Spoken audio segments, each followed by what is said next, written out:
ating laging pagsubaybay, pagsunod sa magandang balita. So magandang balita sa araw na ito kasi ang unang punto na ating talakayin yung sinasabing pagiging asawa, no? Pagiging asawa at pagiging ama ni San Jose. Ni San Jose. Kapistahan ngayong araw na ito, hindi pa natapos, no? March 19.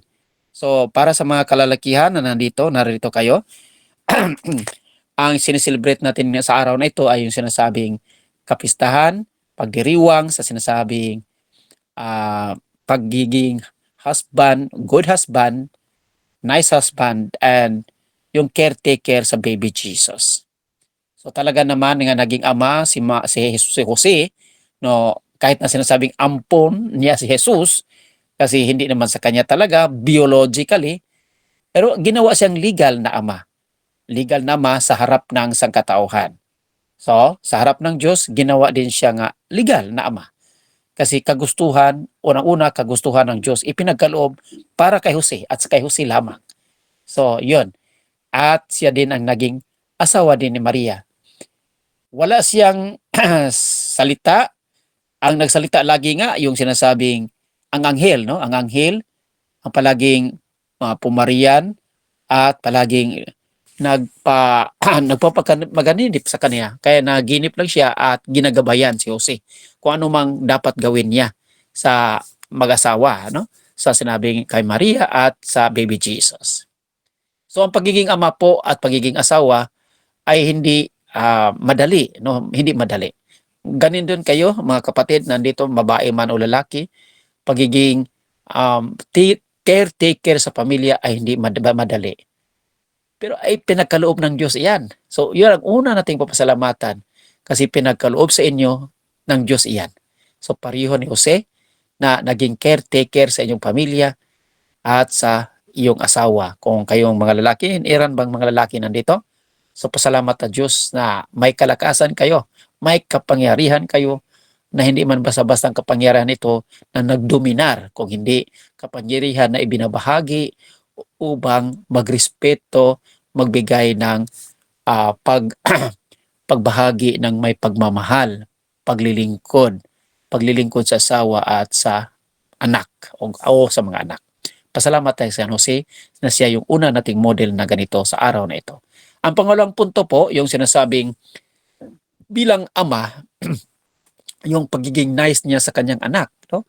So, palagi man siyang nag-silent lang siya.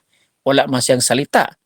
Si Mother Mary din, minsan lang din siya nagsalita sa kanyang anak. Kasi alam nila, kilala nila na ito hindi sa kanila, sa Diyos Ama ito na ipinagkaloob sa kanila.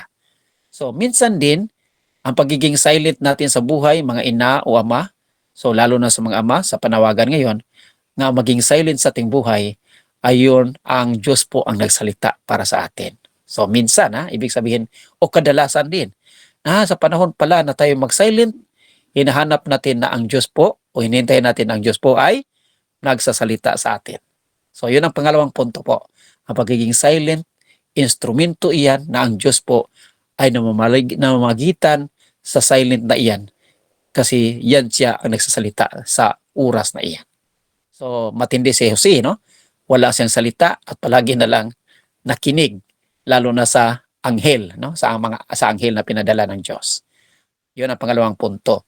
Ang pangatlong punto po na itaas natin na pagiging ama at pagiging asawa, yung sinasabing gentleness, kindness, tapos yung sinabing protection, provision, security.